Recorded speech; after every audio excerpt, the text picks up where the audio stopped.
આજે વિડીયો નહીં વાડીનો અનુભવ કરાવું, જે મેં ફીલ કર્યું છે તે તમને હું ફીલ કરાવું। ગામડું અને ગામડાનું જીવન, એક મનની શાંતિનો અનુભવ તાજો કરાવું। આવો કુદરતની વચ્ચે, લીલાછમ વેલાઓ વચ્ચે તાજી દૂધીને વીણી લઈએ।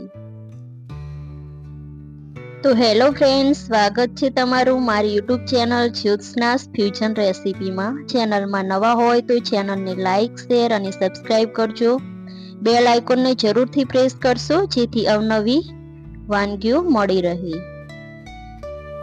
એકદમ તાજી દૂધી અને કૂણી માખણ જેવી વીણેલી દૂધીના બનતા સ્વાદિષ્ટ દૂધીના થેપલા શુદ્ધ, તાજા અને ઘરની મીઠાશ ભર્યા હોય છે।